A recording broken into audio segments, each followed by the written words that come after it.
अस्सलाम वालेकुम दोस्तों, मेरा नाम है आबिद हुसैन और तुसी वेख रहे हो सारा यूट्यूब चैनल भरोसा टीवी। दोस्तों अज असी एक दोस्त को लाए हैं जिसके कोल हाई फ्लाइंग कबूतर हैं और उसने सारे कबूतर ही माशाल्लाह फद्दे हैं, पकड़े हुए ने। अपना कबूतर उस एक भी नहीं लिया, सारे माशाल्लाह बस जेड़ा भी है फद्दी है काबू की है। और अज तुहानू एक एक करके सारे जोड़े शो करेंगे हैं कि उसने केड़े केड़े कबूतर फद्दे हैं। जी दोस्तों, तो ये भाई फैसल ने माशाल्लाह इन्होंने सारे कबूतर फजे हुए हैं। दोस्तों भाई फैसल को जोड़े माशाल्लाह, ये तो हम दसते हैं कि को केड़े केड़े जोड़े। अस्सलाम वालेकुम, हमारा नाम फैसल है। हमने सारे कबूतर फड़े हैं तो हमारे नाल नार भी आए।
लोकेशन बड़ी अच्छी है माशाल्लाह भाई फैसल दी।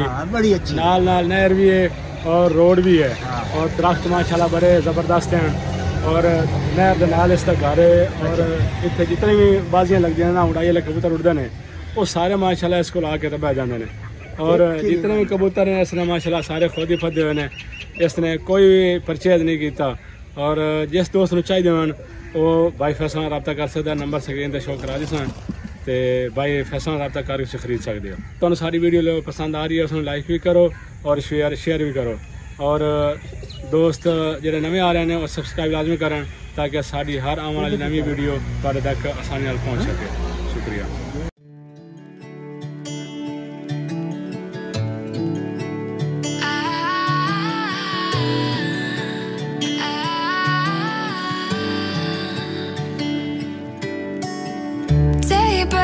And I'm burned by